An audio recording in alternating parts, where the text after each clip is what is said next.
जय शनिदेव। प्रिय दर्शकों, मैं राजेश जोशी आपका ज्योतिष जागृति केवल सत्य कार्यक्रम में आज फिर से स्वागत करता हूं। प्रिय दर्शकों, जैसा कि आप जानते हैं कि हमारी चर्चा आजकल हर लगन कुंडली में इष्ट ग्रह आपके कौन से बनते हैं और उनके इष्ट देवता कौन से बनते हैं, उनकी आराधना करने से आपकी चल रही जितनी भी मर्जी खराब दशा हो, 7.5 ढैया, राहु केतु या शनि के पाप प्रभाव की दशा हो, तो वो आराधना की हुई आपके इष्ट देव की आपको बचने का रास्ता अवश्य देगी। कल हमने बात शुरू की थी प्रिय दर्शकों मकर लगन की कुंडली में कि आपके इष्ट देव कौन से ग्रह बनते हैं और कौन सा ग्रह के आगे इष्ट देव, जैसे संतोषी माता का आप व्रत कर सकते हैं, आरती पूजन कर सकते हैं, आप वैभव लक्ष्मी का व्रत कर सकते हैं, आप शीतला माता का व्रत कर सकते हैं, क्योंकि पंचम भाव का यहाँ स्वामी शुक्र देवता बनते हैं। तो अपनी इसी श्रृंखला को आगे कंटिन्यू करता हुआ प्रिय दर्शकों, कल तक हमने बात की थी चौथे भाव तक, आज पंचम भाव की बात शुरू करते हैं। लेकिन आपको बता दूं कि हमारा डेली प्रोग्राम यूट्यूब पर भी आप दे सकते हैं। बहुत सारे लोग जो इसे देखने में वंचित रह जाते हैं या उन्हें समय का अभाव रहता है या बहुत सारी बार लाइट की प्रॉब्लम, केबल की प्रॉब्लम, तो यूट्यूब पर डेली भी हमारा ये प्रोग्राम अपलोड होता है, जिससे देखकर आप लाभान्वित हो सकते हैं। तो शुक्र देवता प्रिय दर्शकों, आइए बात करते हैं आगे। अगर पंचम भाव में ओन साइन के पड़े हों, ओन साइन के शुक्र देव पंचम भाव में पड़े होने से जातक को पूर्णतः संतान का सुख मिलने का योग बनता है, लव रोमांस में कामयाबी का योग बनता है, अनसर्टेन गेन्स का योग बनता है, स्टमक में जातक के जल्दी नहीं प्रॉब्लम आती, मेमोरी और विल पावर को स्ट्रॉन्ग करके जातक को कहीं ना कहीं पूर्णतः एडवांटेज शुक्रदेव जरूर दिलवाते हैं। लेकिन प्रिय दर्शकों, ये बात सदैव याद रखिएगा, शुक्र देवता उतने ही एडवांटेजेस दिलवाएंगे जितना डिग्री वाइज क्षमता लेकर के वो कुंडली में विराजमान होंगे। कुंडली में 0 डिग्री पड़े होंगे तो आपको इनमें से कोई भी एडवांटेज नहीं मिलेगा। कुंडली में 29 डिग्री हो गए या सूरज के साथ अस्त अवस्था में आ गए तो वो बलहीन हो गए, तो वहां वो रिजल्ट्स में कमी ले आएंगे। लेकिन अगर वो डिग्री वाइज बलाबल हुए तो पंचम भाव के सारे एडवांटेजेस उस जातक को अवश्य मिलेंगे। कामकाज भी अगर बुद्धि से जुड़ा हुआ या शुक्र से जुड़ा हुआ होगा तो वो सदैव कामयाबी देने का बहुत बड़ा रास्ता आपको अवश्य देगा। यहां से शुक्रदेव ने जितनी दृष्टि 11वें भाव पर डाली, 11वें भाव पर डाली हुई दृष्टि बड़े भाई बहन से लाभ अवश्य दिलवाएगी और जातक को वैसे भी लाभ की कमी जल्दी कभी नहीं आती। यहां पर दृष्टि डाली हुई जातक की इच्छा पूर्ति करने में सदैव सहायक सिद्ध होती है। और अगर छोटी मोटी हेल्थ प्रॉब्लम आए तो शुक्र की दशा अंतरदशा में ही ये अवश्य दूर हो जाती है, क्योंकि शुक्र इस लगन कुंडली का एक योग कारक ग्रह माना जाता है। और योग कारकता की डेफिनेशन जहां बैठना, जहां देखना, जहां जाना, उस घर की वृद्धि कर देना है। और 11वें भाव संबंधी आपको सारे एडवांटेज के फल शुक्र देवता की दशांतरा में अवश्य ही मिलते हैं। दर्शकों, अगर शुक्रदेव 6ठे भाव में विराजमान हुए, आपका इष्ट देव और पंचमेश 6ठे भाव में आ गया, आपके कामकाज का मालिक 6ठे भाव में आ गया। 6ठा भाव रोग, ऋण, शत्रु, कर्जा, दुर्घटना, मुकदमा, कोर्ट केस, लिटिगेशन और हाउस ऑफ कंपटीशन का माना जाता है, जिसमें आए हुए शुक्र देवता सदैव आपको प्रॉब्लम्स में फंसाते ही मिलेंगे। संतान को कष्ट आने का योग बनता है, संतान से कष्ट आने का योग बनता है और बहुत सारे केसेस में संतान का डिले होना भी देखा गया है। और 6ठे भाव को ही वो एक्टिवेट करके सारी हेल्थ प्रॉब्लम, स्टमक में प्रॉब्लम्स ही जातक की अवश्य देते हैं।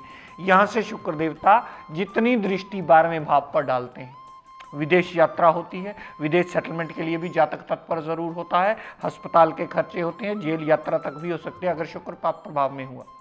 तो शुक्र देवता का 12वें भाव पर दृष्टि डालना भी 12वें भाव संबंधी टोटली नेगेटिव रिजल्ट देता है। और यहाँ ये बात समझ लीजिए कि अगर आपने त्रिकोण का स्वामी समझते हुए 6ठे भाव में बैठा हुआ शुक्र देवता का रतन, जरकन, ओपल, सफेद पुखराज या हीरा धारण कर लिया तो सदैव आपको नुकसानप्रद होगा, वो कभी आपको लाभ नहीं देने वाला। सिर्फ एक अस्त अवस्था में ग्रह बलहीन होता है, वो उसके अलावा बलहीन नहीं गिना जाता, वो 0 डिग्री 29 डिग्री में बलहीन होता है। 6ठे भाव में पड़ा हुआ शुक्र देवता पूर्ण अशुभता के फल देगा और उसे कभी भी पहनने की गलती मत कीजिएगा। शुक्र का कोई भी रत्न पहना हुआ आपको सदैव नेगेटिव रिजल्ट देता मिलेगा, 6ठे भाव संबंधी भी और 12वें भाव संबंधी भी। और अगर शुक्र 6ठे भाव में बैठा है तो आप संतोषी माता के व्रत कीजिए, वैभव लक्ष्मी का पाठ कीजिए, ओम शुक्राय नमः का पाठ कीजिए, शुक्र देवता का व्रत कीजिए, शुक्र से जुड़े हुए रिश्तों को सुधारिए। शुक्र से जुड़े हुए रिश्तों को सुधारने से ही वो छठे भाव के संबंधी जितने नेगेटिव रिजल्ट होंगे उससे कम करने में बाध्य होगा, तब जाके आपको इसकी। और वैसे भी आप जानते हैं कि शुक्र की दशांतरा सबसे लंबी दशांतर दशा मानी जाती है। शुक्र की दशांतरा 20 वर्ष की होती है। अगर ये खराब चल पड़े तो जातक सारी जिंदगी अपने पांव पे खड़ा होने के काबिल नहीं बनता, सारी जिंदगी सुख सुविधाओं लेने से वंचित रह जाता है, या उनके पीछे बहुत ज्यादा हार्डवर्क और स्ट्रगल करता देखा गया। दर्शकों, अगर शुक्रदेव सप्तम भाव में पड़े हुए, सप्तम और द्वादश भाव यानी 7वां भाव और 12वां भाव शुक्रदेव का कारक भाव गिना जाता है। अगर शुक्र देवता सप्तम भाव में पड़े हुए, शुक्र देवता सप्तम भाव में पड़े होने से पूर्ण लाभान्वित करते हैं जातक को। शुक्र और चंद्रमा दोनों ही ग्रह ब्यूटी के कारक माने जाते हैं, सुंदरता के कारक माने जाते हैं। अगर मेल की कुंडली है तो उसे पत्नी बहुत खूबसूरत मिलने का योग बनता है। अगर पत्नी की या लेडी की या गर्ल लड़की की कुंडली है तो उसे पति बहुत खूबसूरत मिलने का योग बनता है, क्योंकि चंद्रमा ब्यूटी का कारक ग्रह माना जाता है, उसमें शुक्र कारक विराजमान हो जाए। चंद्रमा की राशि में शुक्र का आना वो सदैव लाभान्वित करता है, और शुक्र इस लगन कुंडली का योग कारक ग्रह है। तो पति पत्नी दोनों ही बहुत खूबसूरत मिलने का योग बनता है अगर एक की कुंडली में हो। और यहां पर पड़ा हुआ शुक्र देवता पार्टनरशिप में सदैव लाभ देता है, दाम्पत्य सुख के लिए अच्छा करता है, और डेली वेजिस का भी नित्य नवा रास्ता खोल करके जातक को अपनी दशांतरा में एडवांटेज जरूर दिलवाता है। दशम भाव का मालिक शुक्र भी सप्तम भाव में बैठने से हम जातक को रिकमेंड करते हैं कि शुक्र की दशांतरा में अगर आप पत्नी को भी पार्टनर बना लेते हो तो काम में इंप्रूवमेंट आने का और ज्यादा अच्छा रास्ता आपको अवश्य मिल जाएगा। यहां से शुक्रदेव ने जितनी दृष्टि लगन पर डाली, लगन पर डाली हुई दृष्टि पर्सनैलिटी को एक प्लीजिंग पर्सनैलिटी बनाने में बहुत ज्यादा मददगार सिद्ध होती है। जातक बहुत ज्यादा अच्छी एडवाइस देता है, क्योंकि बुद्धि का डिपार्टमेंट भी शुक्रदेव के पास है। मेंटली जातक बहुत ज्यादा स्ट्रांग होता है, विल पावर उसकी बहुत ज्यादा स्ट्रांग होती है, और प्लीजिंग पर्सनैलिटी होने से उस जातक का प्रभाव दूसरे पर बहुत ज्यादा जल्दी और बहुत ज्यादा अच्छा पड़ता है। तो शुक्रदेव पूर्ण सप्तम भाव में आए हुए सप्तम भाव संबंधी भी एडवांटेज देते हैं, और लगन पर डाली हुई दृष्टि भी, लगन पर डाली हुई दृष्टि एडवांटेज देकर के जातक को लाभान्वित अवश्य करती। दर्शकों, यही शुक्रदेव अगर 8वें भाव में कुंडली के विराजमान हो, अब यही योग कारक कहे जाने वाला ग्रह कुंडली का सबसे अयोग कारक ग्रह बन जाएगा। अयोग कारक क्यों? क्योंकि गलत भाव में प्लेस्ड हो गया। गलत भाव में प्लेस्ड होने से जब भी इसकी दशा अंतरदशा चलेगी सदैव वो मृत्यु तुल्य कष्ट देगी। एक अस्त अवस्था हो तो आप इसका रत्न धारण कर सकते हैं, अगर अस्त अवस्था ना हो, उदय अवस्था हो, तो कभी इसका रत्न धारण मत कीजिएगा, क्योंकि शुक्रदेव 8वें भाव संबंधी ही पूरे रिजल्ट देने में आपको बाध्य होंगे। वो मृत्यु तुल्य कष्ट देंगे आपको। ऑब्स्टेकल्स, टेंशन, काम का डिले होना, काम में रुकावटें आना, बनते बनते काम का बिगड़ जाना, ऐसी स्थितियां खड़ी कर देंगे। तो 8वें भाव में पड़े हुए शुक्र देवता आपको पूर्णतः नेगेटिव रिजल्ट ही देते मिलेंगे। यहां से जितनी दृष्टि शुक्रदेव ने दूसरे भाव पर डाली, दूसरे भाव पर डाली हुई दृष्टि सदैव धन का अभाव बनाई रखेगी। परिवार पूर्णतः साथ देने वाला कभी नहीं होगा, और जातक को धन का अभाव के साथ साथ उसकी वाणी भी अननेसेसरी ऐसी कर देगी जो सामने सुनने वाला कभी पसंद नहीं करता। यानी दूसरे भाव संबंधी भी सारे नेगेटिव रिजल्ट उस जातक को शुक्र की दशांतरा में अवश्य मिलेंगे। तो प्रिय दर्शकों, ग्रह तो वही है, शुक्र देवता है तो पंचमेश ही, और लगन कुंडली भी वही है, लेकिन उसकी प्लेसमेंट इस बात का निर्णय करती है कि क्या अब आपको उसका रत्न धारण करना है, क्या उससे जुड़े हुए रिश्तों को सुधारना है, क्या उसका पाठ पूजन और नमन करके आपको उसकी बुरी दशा चल रही से अच्छा प्रभाव लेना है। क्योंकि मैं जब से इस चैनल के माध्यम से आपसे रूबरू हुआ हूं दर्शकों, मेरी कोशिश ये है कि आपको अलग अलग घर में पड़े हुए ग्रह की इंपॉर्टेंस साथ में बताता चला जाऊं, ताकि आपको यह समझने में आसानी रहे कि आपको ग्रह का क्या लाइन ऑफ ट्रीटमेंट रखना है। ये अब भली भांति आप इस बात को समझ चुके हैं कि 1 5 9 है, त्रिकोण है तो त्रिशक्ति पहन लीजिए, इसका विद्या से कोई लेना देना ही नहीं है। हर ग्रह का स्टोन अपनी प्लेसमेंट को देखकर ही धारण किया जाता है। अगर वो त्रिकोण का स्वामी है तो जरूरी नहीं है कि उसका प्रॉब्लम का सॉल्यूशन आप सिर्फ एक रत्न धारण कर सकते हैं। अगर शुक्रदेव जैसे 8वें या 6वें भाव में पड़े हुए तो वहां कभी गलती से भी रत्न धारण करने की गलती मत कीजिएगा। अगर आप प्रैक्टिकली करके देखना चाहें तो 4-6 महीने के लिए करके देख लीजिएगा, आपकी प्रॉब्लम्स में कई गुना बढ़ोतरी आप स्वयं देख सकते हैं। अगर 6 और 8वें में शुक्र पड़ा होगा तो सिवा आपको पाठ पूजन करने के और बचने का रास्ता कोई नहीं दे सकता। आपको शुक्रवार का व्रत करना होगा, तब आपको बचने का रास्ता मिलेगा। शुक्र से जुड़े हुए रिश्तों को सुधार करके ही आप इससे लाभ ले सकते हैं और शुक्र के बुरे प्रभाव से फारिग हो सकते हैं। रतन हमारी इस एस्ट्रोलॉजिकल गाइडेंस में बहुत बड़ा मेजर रोल प्ले करते हैं, पर सिर्फ रतन ही हर प्रॉब्लम का हल नहीं होते। रतन धारण करना भी बहुत सारी केसेस में मृत्यु तुल्य कष्ट दे देता है जातक को, जब हम उसे प्रॉपरली समझ नहीं पाते।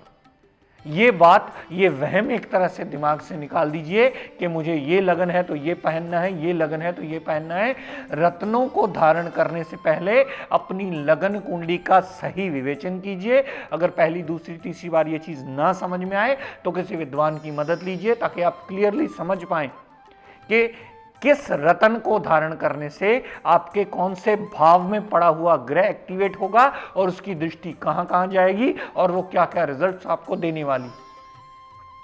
रतन इंपॉर्टेंट है, लेकिन उस सही विवेचन के बाद उसकी महत्वता को समझा जाए और उसके पॉजिटिव रिजल्ट लेने में आपको बाध्य हो। ये अक्सर रतन पे पैसे लगते हैं और आप पैसे खर्च करके मुसीबत अपने मोल ले लें, तो ये भी एक विद्या का सही दिशा में नहीं माना जाता। इसका सही विवेचन आपको स्वयं ना भी समझ में आए तो किसी भी विद्वान की मदद लीजिए और ये जानिए कि आपके ग्रह के बुरे प्रभाव से बचने के लिए आपको क्या प्रॉपर रेमेडियल मेजर चाहिए। रतन इंपॉर्टेंट है, लेकिन इतना इंपॉर्टेंट इसलिए भी इसे माना जाता है कि इसे धारण करने से मुसीबत भी आती है।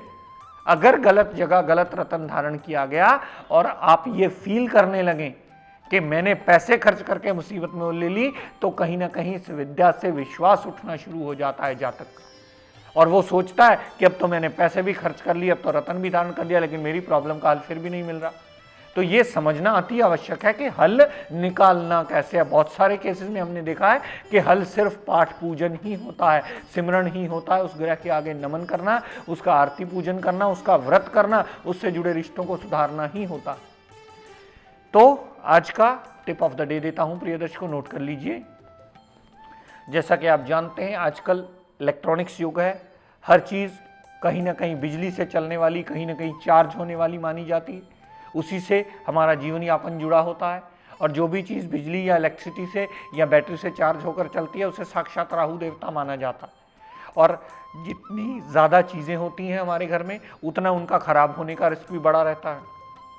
किसी भी घर में अगर इलेक्ट्रॉनिक्स चीज़ें बहुत ज़्यादा जल्दी और बहुत ज़्यादा ख़राब हो रही हों तो इसका मतलब कहीं ना कहीं राहु का पाप प्रभाव आपके घर पे या आपकी कुंडलियों में ज़रूर आ रहा है।